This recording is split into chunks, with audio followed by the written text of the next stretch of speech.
우리 사랑하는 성도님들 삶에 주님의 평화가 가득하기를 축복합니다. 무더운 여름날인데 잘 지내고 계신가요? 네, 우리 주변에 계신 분들에게 이렇게 인사 나누겠습니다. 오늘도 은혜 가득하시기를 빕니다. 여러분은 여름 하면 무슨 단어가 이렇게 떠오르시나요? 여름. 여름 하면 뭐가 이렇게 떠오르시나요? 뭐 무더위, 휴가 이런 것들 떠오르시겠죠? 저는 은혜라는 단어가 떠오릅니다. 왜냐하면 7, 8월 여름이 되면은 이제 모든 교육부서가 수련의 여름 성경학교를 진행하기 때문입니다. 그리고 저도 개인적으로도 방학 때마다 이제 수련회 갔던 기억들, 특별히 또 기도원에 올라가서 한두 달 이렇게 머물면서 기도했던 그리고 집회에 참석했던 기억이 나서 전 여름이 되면은 이 은혜라는 단어가 가장 먼저 떠오릅니다. 여러분 혹시 기도원 가보셨나요? 기도원 집회 같은 데 한번 참석해 보신 적 있으실까요? 지금은 조금 많이 그런 게 없는데 옛날만 하더라도 여름 되면 기도원에 이렇게 사람들이 바글바글 했어요. 저도 이제 청소년 시절에 그런 뜨거운 은혜들, 기도의 시간들을 조금 사모해서 자주 기도원에 갔는데 이게 꾸준히 기도원을 이렇게 왔다 갔다 하면서 제가 재밌는 사실을 하나 알게 됐습니다. 이제 기도원에 가면 이제 유명한 부흥 강사님들이 오셔서 설교를 이렇게 하시잖아요. 그래서 그 설교를 이렇게 딱 듣다 보니까 한국 교회에서 설교 잘하는 법을 제가 거기서 배웠어요. 뭘까요? 설교 시간에 이제 강사님들이 남편 욕을 하면 그렇게 은혜를 많이 받으세요. 딱 반응이 딱 나오죠. 예, 이런 반응이에요. 이제 강사님이 이제 삶을 터치해서 마음 문을 열게 하시려고 이제 남편 욕을 하기 시작하시면은 이 성경 이야기할 때 눈 하나 꼼짝 안 하시던 분들이 막 두 손을 번쩍 들어서 아멘 아멘 이러세요. 저는 그 모습을 보면서 저런 걸 잘해야지 설교할 때 은혜를 받는구나 이런 생각을 그 어린 나이에 했었던 기억이 납니다. 제가 이야기를 하나 더 해드릴게요. 집회를 마쳤어요. 그러면은 보통 이제 뒤편에서 이제 원장님이나 강사 목사님들이 뒤에서 이제 안수 기도를 좀 해주시는 경우가 있어요.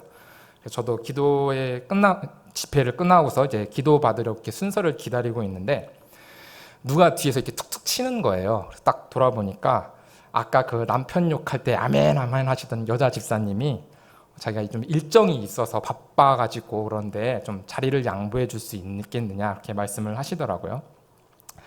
무슨 일정이었을까요? 네, 남편 밥 차려줘야 돼요. 차려주러 가야 된다고 자리를 바꿔달라라는 거였어요. 저는 그게 처음에는 이해가 안 됐어요. 어떻게 저러지? 남편 욕을 그렇게 할 때 아멘 아멘 하시던 분이 끝나고 난 다음에 남편 밥 차려주러 가야 된다는 게 전 이해가 안 됐어요. 이제 나중에 시간이 지나서 이제 연인 관계는 사랑의 관계고 부부 관계는 애증의 관계라는 걸 제가 결혼하고 나서 알게 된 다음에는 그걸 좀 이해를 하게 됐습니다. 그런데 더 기가 막힌 사실이 하나 있습니다. 이게 반복된다라는 거예요. 삶에 여러 문제가 있어요. 뭐 부부 문제든 자식 문제든 사업 문제든 문제가 있어서 기도원에 이렇게 올라왔습니다. 좀 울부짖었고 속도 후련해지고 또 공감해주는 설교를 들으면서 은혜를 받았습니다. 그래 이제 다시 한번 살아가 보자 하고서 삶에 돌아왔는데 남편은 여전히 속을 썩입니다. 자식은 여전히 공부를 안 합니다. 사업은 여전히 안 돌아갑니다. 그래서 다시 힘들어서 교회 다니고 기도원에 가고 또 설교의 은혜를 받고 다시 돌아옵니다.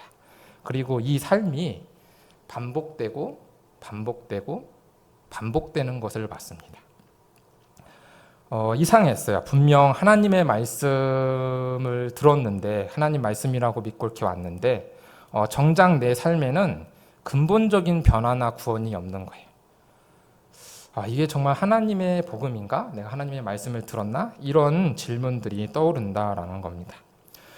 그래서 저는 궁금했습니다. 성경에서 말하는 이런 사랑, 정의, 구원 이런 건 사실 되게 추상적이고 형이상학적인 개념이고 당장 우리가 살아가는 삶은 당장 먹고 사는 게 문제인 그런 어떻게 보면 지극히 작은 소시민적인 삶인데 이 둘 사이의 이 괴리를 어떻게 좁힐 수 있을까? 이 둘 사이를 연결해 주는 것이 무엇일까라는 생각이 들었습니다. 하나님의 말씀은 도대체 개인의 삶에서 어떻게 나타나는 걸까에 대한 질문을 하기 시작했다라는 겁니다. 그런데 이 실마리를 전해주는 성경 말씀이 바로 룻기였습니다. 룻기가 이 구약 성경에 포함되어 있기는 하지만 어떤 하나님의 직접적인 개입이 나타나거나 뭔가 초월적인 역사하심이 드러난다거나 어떤 예언자적인 계시를 보여주는 그런 책은 아닙니다. 그냥 불쌍한 과부와 이방 여인이 착하지만 가난하게 이렇게 살다가 우연치 않게 유력자를 만나서 은혜를 입게 되는, 어떻게 보면은 신데렐라와 같은 평범한 그냥 민족설화 같은 이야기이다라는 겁니다. 대부분의 성경의 이야기들은 이스라엘이라는 하나님의 나라의 공동체의 집단에 대한 이야기인데 룻기는 그것과는 다르게 어떤 한 개인, 한 가정에 대한 이야기를 하고 있다라는 겁니다. 그래서 룻기는 다른 성경이랑 좀 다른 부분들이 있어요. 이질적이다라는 겁니다. 그래서 이해하기가 어렵습니다. 공동체에 대한 이야기를 쭉 하다가 갑자기 개인의 이야기에 들어갔다가 다시 공동체의 이야기로 흘러가는 모습을 보여줍니다. 이게 무엇을 뜻할까? 사실 룻기의 이야기는 공동체의 이야기와 개인의 이야기가 연결되어 있다는 것을 시사하는 그런 본문입니다. 하나님이 이끌어 가시는 거대한 구원의 역사, 거대한 그 거대 담론과 지극히 작고 평범한 이 한 인간의 삶이 동떨어져 있는 것 같지만 연결되어 있는 이야기라는 것을 보여주는 본문이다라는 겁니다. 그래서 하나님의 말씀이 한 개인의 삶에 구체적으로 가시적으로 어떻게 꼽히는가를 보여주는 게 이 룻기라는 성경입니다. 한번 룻기에 대한 그런 것들을 제가 1, 2장부터 3장까지 전체를 한번 우리 함께 살펴보면 좀 좋을 것 같습니다. 룻기의 주인공이라고 할 수 있는 거는 어떻게 보면 나오미와 룻이라고 볼 수 있을 것 같습니다. 그런데 이 사람들은 어떤 사람들일까요? 룻과 나오미는 여러분 어떤 사람들일까요? 이 사람들이 살아가고 있는 세계는 어떤 세계일까요? 성경적인 사람일까요? 이 사람들이 지금 성경적인 세계에서 살아가고 있을까요? 아닙니다. 룻기 1장 1절을 보면은 사사시대에 흉년이 들었는데 원인을 이야기해 주고 있지 않습니다. 보통 이제 구약 모세오경, 신명기 이런 데서는 흉년이나 재앙의 원인을 불신앙, 죄악으로 이렇게 치부를 하는데 룻기에서는 그 원인을 이야기해 주지 않습니다. 그래서 모릅니다. 룻기에 나타난 세계관은 우리가 알고 있는 성경적 세계관이랑 좀 다르다라는 겁니다. 어떻게 보면 이해할 수 없는 세계일 것 같습니다. 한번 나오미의 가정을 한번 살펴볼까요? 나오미의 가정이 기근을 피해서 모압 지역으로 갔는데 남편도 아들도 일찍 죽고 자식도 없는 과부 신세가 되었습니다. 나오미는 죄인일까요? 의인일까요? 나오미가 이렇게 어려운 일을 경험하게 된 것은 이스라엘을 떠났기 때문일까요? 아니면 이방 여인을 며느리로 받아들였기 때문일까요? 이게 죄가 되어서 저주를 받아서 그런 걸까요? 룻기 1장 1절에 나오미의 가정이 그 모압 지역에 거류했다라고 기록을 하고 있어요. 근데 이 거류했다라는 원어상의 표현을 보면은 이방인처럼 거주했다라는 거예요. 모압으로 이민을 가서 민족의 정체성도 버리고 종교도 버리고 모압 민족에 귀화를 한 것이 아니라 기근 때문에 살기 위해서 이동은 했지만 여전히 히브리 민족으로서의 정체성을 가지고 있고 여전히 신앙을 유지한 채 외국인으로 그 땅에서 살아갔다라는 겁니다. 이 내용을 보면은 신앙을 완전히 버렸다 보기 어렵다라는 거죠. 그 이후에 이제 나오미가 이제 며느리 룻을 데리고서 베들레헴으로 돌아오는데 이제 룻에게 너의 백성, 너의 신들에게 돌아가라고 이야기를 합니다. 16절에 룻이 이렇게 이야기를 합니다. 내게 어머니를 떠나며 어머니를 따르지 말고 돌아가라. 강권하지 마옵소서. 어머니께서 가시는 곳에 나도 가고 어머니께서 머무시는 곳에서 나도 머물겠나이다. 어머니의 백성이 나의 백성이 되고 어머니의 하나님이 나의 하나님이 되시리니 라고 이야기합니다. 여기 며느리들도 계시고 시어머니들도 계신데 한번 우리 솔직하게 한번 이야기를 한번 해봅시다. 시어머니가 며느리에게 얼마나 잘해줘야지 국적이 다른 며느리가 남편이 죽었는데도 집에 안 돌아가고 시부모니를 모시고 살까요? 아까 그 루세의 고백 중에 맨 마지막 말, 어머니의 하나님이 나의 하나님이 되실 거다라는 말은 자기 신앙을 어머니의 신앙으로 바꾸겠다라는 이야기거든요. 만약에 나오미가 이국 땅으로 가서 신앙을 버리고 이방인처럼 살았는데 그냥 인간적으로 룻에게 잘 대해줬다고 친다면은 룻이 본문에 이야기하는 것처럼 여호와 신앙을 가졌을까요? 아니다라는 겁니다. 이 말은 바꿔 말하면은 나오미는 그곳에 가서도 이방 여인을 개종시킬 만큼 인간적으로나 신앙적으로나 훌륭했다라는 이야기입니다. 1장 19절 이제 베들레헴에 도착을 했습니다. 온 성읍이 떠들썩하게 소동하면서 이 사람이 나오미냐라고 말을 합니다. 어떤 뉘앙스로 말했을까요? 예전에는 잘 나가더니 쫄딱 망했구나 하고서 비아냥대는 그런 말이었을까요? 20절에 나오미가 그 사람들을 향해서 이야기합니다. 자기를 나오미라고 부르지 말고 마라라라고 부르라고 합니다. 나오미는 기쁨이라는 뜻이고 마라는 괴로움이라는 뜻입니다. 베들레헴 사람들이 나오미를 기쁨의 사람, 좋았던 사람으로 기억을 하니까 나오미가 그 사람들에게 하나님이 날 이렇게 쳐서 내가 망했는데 내가 무슨 기쁨이냐, 괴로움이라 불러라 라고 이야기하는 장면입니다. 이 이야기도 바꿔 말하면은 나오미의 가정은 이스라엘을 떠나기 전에도 사람들에게 기쁨이라는 단어로 기억될 만큼 잘 살았다라는 이야기입니다. 공동체에게 기쁨이 되는 그런 모범적인 삶을 살았었다라는 거죠. 그런데 재밌게도 나오미는 그런 사실을 까맣게 잊고 있습니다. 성경에서 이제 이후에도 계속 나오미를 언급할 때 나오미라는 이름을 그대로 사용을 합니다. 그런데 나오미 스스로는 하나님이 나를 치셨다고 자신의 삶을 해석했기 때문에 자기 이름을 마라라라고 부르라고 합니다. 그런데 성경은 나오미의 삶을 해석할 때 여전히 기쁨으로 해석하기 때문에 이후에 나오미에 대한 이름을 적을 때 마라라고 적지 않고 계속해서 나오미라는 이름을 사용합니다. 이것은 룻기의 결말을 암시하는 어떻게 보면 문학적인 표현으로 볼 수도 있을 것 같습니다. 여기서 나오미는 자기의 삶에 대한 신앙적 해석을 잘못 내리고 있는 겁니다. 어떻게 보면 나오미의 신앙적인 한계라고도 이야기할 수 있을 것 같습니다. 제가 나오미에 대한 평가들을 지금 쭉 나열을 했는데요. 다시 한번 여쭤보겠습니다. 나오미는 의인입니까? 죄인입니까? 나오미는 신앙인입니까? 불신앙인입니까? 딱 잘라 말할 수 있을까요? 네, 없습니다. 우리의 신앙도 그렇습니다.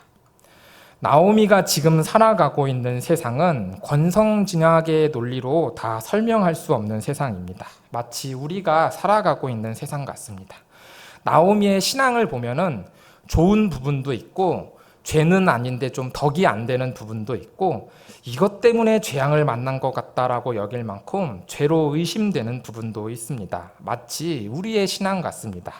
예수를 잘 믿는 것 같지만 부족한 부분도 있고 실수하는 부분도 있고 우여곡절도 있고 우리의 신앙적인 판단으로 다 이해할 수도 없고 설명할 수도 없는 그 모습을 가지고 있는 어떻게 보면은 우리의 신앙 그 자체를 지금 묘사하는 대변하고 있는 본문이지 않을까 싶습니다. 문제는 하나님의 말씀이 이 나오미, 룻 그리고 우리가 살아가는 세상을 완벽하게 설명하지 못합니다.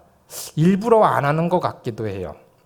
하나님의 말씀이 나오미와 우리의 신앙을 그렇게 완벽하게 만들지도 않습니다. 하나님의 말씀을 알아도 세상을 돌아가는 이치를 다 이해할 수 없고, 하나님의 말씀을 열심히 따라가도 우리의 신앙이 완성되지 않는 게 나오미와 룻과 우리가 처해 있는 현실이다라는 겁니다. 그래서 나오미가 하나님께서 나를 치셨다라고 하나님을 오해하는 것처럼 우리들도 하나님을 그렇게 오해합니다. 하나님의 말씀은 불완전하다고 오해합니다. 좋은 말이기는 한데 우리 삶에 그렇게 쓸모 있는 그런 말씀은 아닌 것 같다라고 오해하기도 한다라는 겁니다. 그런데 성경은 룻기 2장과 3장을 지나면서 나오미와 우리가 가지고 있는 이 신앙적인 오해를 하나 둘 풀어주기 시작합니다. 룻기 2장 2에서 3절을 보니까 이제 아무리 이해가 안 되는 세상이지만 그래도 먹고는 살아야 되니까 이제 룻이 밭에 이삭을 주우러 나옵니다. 우연치 않게 보아스의 밭에 이르게 되었고 보아스에게 은혜를 입습니다. 이삭 줍기를 허락받는 것뿐만 아니라 남자 일꾼들이 못 건드리게 보호도 받습니다. 목이 마를 때 마실 수 있는 물도 줍니다. 나중에는 빵도 주고 볶은 곡식도 줘서 배불리 먹게 해주고, 추수하는 일꾼들에게 일부러 이야기해서 이삭을 뽑아서 흘리라고까지 이야기를 해줍니다. 그런데 이처럼 어떻게 보면 기적 같은 은혜를 받았는데 그게 가능했던 이유가 정말 아이러니하게도 저희가 앞서 그렇게 불완전하다고 비난했던 하나님의 말씀 때문이었습니다. 레위기 19장 9에서 10절을 보면은 율법에서 곡식 거둘 때 이 반 모퉁이까지 다 거두지 말고 떨어진 이삭을 줍지 말라고 명령합니다. 룻과 같은 가난한 사람, 거류민들을 위한 하나님의 배려였습니다. 그리고 이 말씀 때문에 룻이 이삭 줍기를 할 수 있었습니다. 그런데 이 말씀의 은혜가 여기서 멈추지 않습니다. 사실 말씀대로라고 하면은 보아스가 그냥 이삭 줍는 거를 허락해 주는 것만으로도 충분했습니다. 그런데 보아스는 지금 말씀이 규정하는 것 이상으로 룻을 선대하는 모습을 보여줍니다. 하나님의 말씀이 제도로만 머물러 있는 게 아닙니다. 그 말씀의 마음이 보아스의 마음 안에 선한 마음을 창조합니다. 하나님의 말씀이 제도로만 머물러 있지 않고 거대한 선행과 은혜로운 삶을 창조하더니 하나님 나라가 룻에게 찾아오는 그런 기적을 보여준다라는 겁니다. 하나님의 말씀의 사역은 여기서 멈추지 않습니다. 계속해서 일하십니다. 오늘 본문 말씀의 앞부분 배경이 되는 3장 1절을 보면은 나오미가 이렇게 이야기합니다. 같이 한번 읽어볼까요? 중요한 본문이니까. 룻기 3장 1절 말씀입니다. 룻기 3장 1절 시작. 룻의 시어머니 나오미가 그에게 이르되 내 딸아, 내가 너를 위하여 안식할 곳을 구하여 너를 복되게 하여야 하지 않겠느냐. 아멘. 이제 나오미가 율법에 따라서 기업 물을 자인 보아스에게 룻을 시집 보내려고 합니다. 이제 기업 물을 자 하면은 이제 앞에도 이렇게 목사님들이 잘 설명을 해주셨는데, 이제 남편이 죽으면 형제가 대신 장가들어서 대를 이을 아이도 낳아주고 땅을 팔았으면 다시 먹고 살 수 있게 땅도 다시 사서 돌려주는 그런 역할을 하는 것입니다. 그런데 나오미가 룻을 시집 보내려고 하는 이유를 보면은 상당히 은혜롭습니다. 지금 나오미가 룻을 시집 보내려고 하는 게 대를 이으려고 보내는 게 아닙니다. 집안의 재산을 되찾으려고 지금 보내는 게 아닙니다. 법과 제도를 이용해서 여인을 희생시키려고 지금 보내고 있는 게 아닙니다. 오히려 룻이라는 이 한 여인, 한 영혼의 행복을 위해서 하나님의 말씀을 실천하려고 하는 모습을 보여준다라는 겁니다. 안식일을 위하여 사람이 있는 게 아니라 사람을 위하여 안식일이 있다라는 그 말씀이 생각나는 구절입니다. 사실 따지고 봤을 때 나오미가 보아스에게 기업물을 자로서의 의무를 이렇게 요구하려고 하면은 사실 제일 깔끔한 거는 어른들끼리 찾아가서 만나는 겁니다. 어른들끼리 이야기를 하는 게 맞는 일이다라는 겁니다. 굳이 룻에게 옷을 갈아입히고 밤중에 보아스 곁에 눕게 해서 결혼 전에 마치 잠자리라도 같이 하는 것처럼 오해를 살 행동을 하는 필요가 사실은 없었습니다. 그런데 왜 나오미는 굳이 이런 오해를 감수할 수 있는 이런 위험을 감수하면서 룻을 보아스에게 보냈을까요? 이 두 사람의 관계가 제도 때문에 맺어지는 어떤 의무적인 관계가 아니라 가문을 위해서 며느리를 희생시키는 일이 아니라 룻과 보아스가 남녀로서의 관계를 먼저 확인하고 그 다음 사랑으로 결혼했으면 해서 사랑으로 가족을 보살피는 그런 일로서 이런 기업무를자의 그런 율법을 준행했으면 하는 마음으로 이 일들을 먼저 진행했다라는 겁니다. 어떤 법적인 것을 논의하기 이전에 과감하게 남녀로서의 만남을 먼저 주선했다라는 거예요. 보아스도 룻을 통해서 전해진 이 메시지를 단번에 이해합니다. 그래서 오늘 본문 말씀 10절, 11절에서 룻을 칭찬하는 거예요. 한번 같이 읽어볼까요? 10절, 11절 말씀입니다. 시작. 그가 이르되 내 딸아 여호와께서 내게 복 주시기를 원하노라. 내가 가난하건 부하건 젊은 자를 따르지 아니하였으니 내가 베푼 인애가 처음보다 나중이 더하도다. 그리고 이제 내 딸아 두려워하지 말라. 내가 내 말대로 내게 다 행하리라. 내가 현숙한 여자인 줄을 나의 성읍 백성이 다 아느니라. 아멘. 보아스는 결혼과 기업물을 자에 대한 이 율법을 어떤 개인의 탐욕을 위해서가 아니라 사랑을 위해서 사용하는 룻의 모습을 보면서 현숙한 여인이다라고 이야기합니다. 그래서 보아스는 그 마음이 너무 감동돼서 선언을 하는 거예요. 내가 내 말대로 내게 다 행하리라. 나도 사랑으로 가정을 꾸리고 사랑으로 기업 물을 자의 의무를 다 하겠다라는 말을 합니다. 하나님의 말씀이 단순히 제도의 차원을 넘어서서 지금 사랑을 창조하고 가정을 창조하고 한 가문에 샬롬을 창조하는 모습을 보여준다라는 겁니다. 여기 이 말씀을 보면서 우리는 알 수 있습니다. 이제 하나님의 말씀은 불완전하지 않습니다. 여전히 세상은 이해할 수 없을지 몰라도 지금 하나님의 말씀은 그 세상 안에서 사람의 마음을 다스리는 모습을 보여줍니다.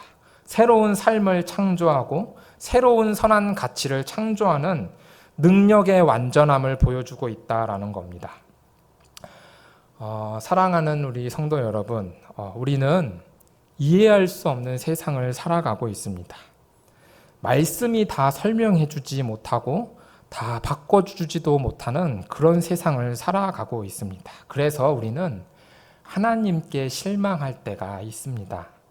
그런데 오늘 본문 말씀에 나타나는 말씀, 그리고 성경 66권이 전하고 있는 말씀의 원래 모습은 세상을 바꾸는 게 아니었습니다.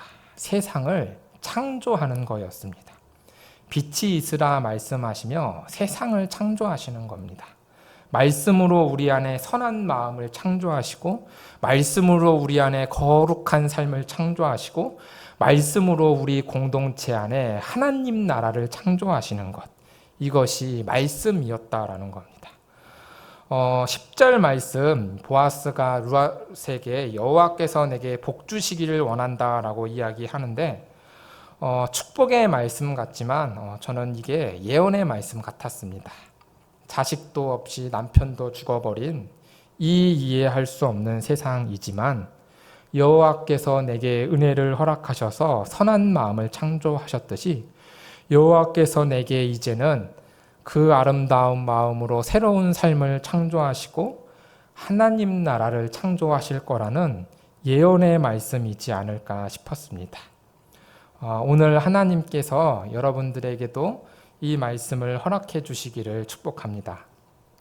내가 사는 세상은 여전히 이해할 수 없는 세상일 수 있지만 여러분 안에 선한 마음을 창조하시고 거룩한 삶을 창조하시고 하나님 나라를 이루시는 축복을 여호와께서 내게 주시기를 주님의 이름으로 축복합니다.